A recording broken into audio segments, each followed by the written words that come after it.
Now we'll give the floor to our keynote speaker, Ekaterina Zaharieva, who is the Commissioner for Startups, Research and Innovation in the European Union. Let's welcome her.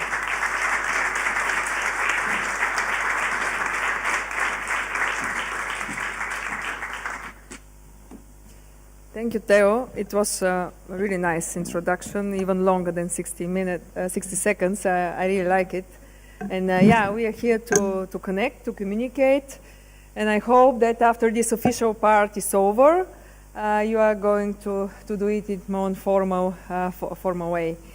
So, Honorable dear Lina, dear Madam Galvez, Professor Saumer, dear Gülsum, we spoke about 10 minutes and I feel we are already friends. So I'm going to visit you in Istanbul. So I'm really delighted to be here today with you. I'm so grateful to the European Women Rectors Association and to Met Knight for inviting me. For centuries, the Mediterranean has been more than a sea. Those who are from there, and I'm close, even in Bulgaria, my home country, we feel the Mediterranean pulse, and a lot of Bulgarians are going to Greece, so we feel part of that. And in our history, our food, also our music. Our tambura, it's played from Sofia to Belgrade to Zagreb, and it will easily remind you of an Italian or Greece mandolin, a Moroccan oud, I hope I'm pronouncing well, and Turkish saz. By bringing continents, cultures, and people, the Mediterranean enabled the exchange of traditional objects like this, but it also plays a crucial role in transformative innovation. Think of water management and cartography, universities, and philosophy. Innovation grows through the exchange of knowledge and collaboration, even in a region where, unfortunately, confrontation is as old as our civilization. This is why science diplomacy is vital today. As R&I practitioners, you can build bridges where politicians may fail. Southern Mediterranean researchers co-published the most with the Mediterranean and EU colleagues, especially in key sectors. Life sciences link Albania with Germany. Chemistry connects Jordan with the Czech Republic. Environmental research ties Tunisia with France. We must build on this cooperation to strengthen research across the region, because we can all benefit from this. In fact, research intensity in the Middle East and North Africa remains below 1% of GDP. And while as EU we stand at 2.3%, this is still way below the 3% target that we all agreed 22 years ago. In my speech it's 20, but it's exactly 22 years ago actually, more than 20. This is why international cooperation is the heart of the EU approach to innovation, as you mentioned, Trump. We are different, yes, and we will remain different. Our Horizon Europe is the largest transnational R&I program in the world. It already welcomes researchers and innovators from everywhere, many from the Mediterranean as well. And our ties with the region are strong. We have science and technology agreements with Morocco and Algeria, association agreements with Serbia, Tunisia, and Turkey, just to name a few. And last year we launched negotiations with Egypt. These agreements are complemented by a regional approach. This year we will launch a new comprehensive pact of the Mediterranean. And I hope many of you will contribute to the public consultations.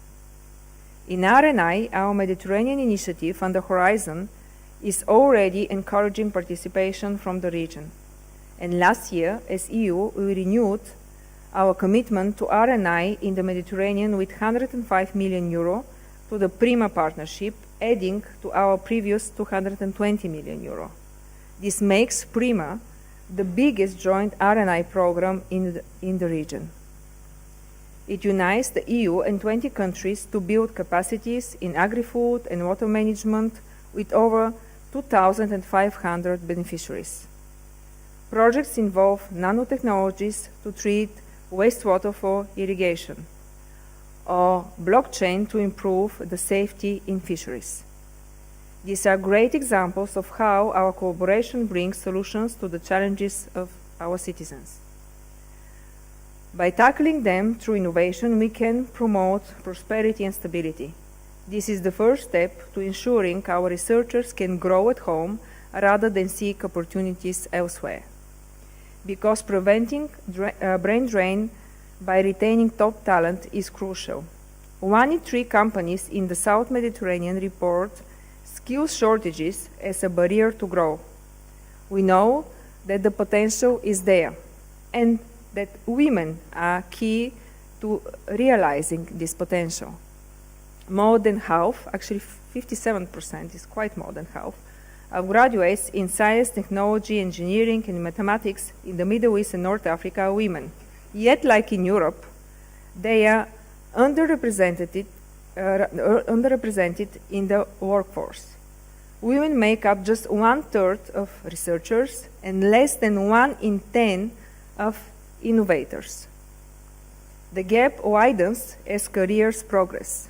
We discussed with Gülsüm, I think in Europe, only 24% European Union of rectors are women. So the gap definitely widens as careers progress. We must tackle the challenges that many of you are too familiar with. Discrimination, lack of career guidance, motherhood penalties. This is a key priority of my mandate. As Lina said, we work with the Parliament. I'm very grateful for their support. We need action at all levels, as national, regional, but also institutional. And this is why we introduce gender equality plans for public bodies participating in Horizon. So I praise the 3 universities we will celebrate today for their commitment to gender equality, and I want to develop a bit. Yes, Lina, we include, I think 4 years ago, the gender plans as part of eligibility criteria. But if you see the data, the things didn't change so much, didn't improve that much. And so we have to open a really an honest debate. Is it enough? I'm not opposing the work of some people who just write reports, so consultant business and whatever, to write a nice report, to have 1 or 2 points more in eligibility criteria, doesn't mean that those plans are then implemented. So for me, we are brainstorming, yes, as part of simplification, but also as part, because I commit, one of my 5 priorities is inclusiveness. So this means gender balance, and I really want to deliver. I don't want to just report, we have gender plus as eligibility criteria. Half of the working groups and boards on the Horizon are completely gender balanced, but when you see the last SHE report, it's nothing changed since decades. Almost nothing changed since decades. So that means that, yeah, we are doing a lot, but obviously still not enough, and maybe we have to change the approach. So I'm really, I really hope that you are going to discuss this. Is this to have as eligibility criteria enough? Isn't it better to be actually conditioned to sign a grant agreement and then to follow the implementation during the whole process? So because I know that the Parliament is very focused and see that it's a problem if we start to move a bit, not as part of eligibility criteria.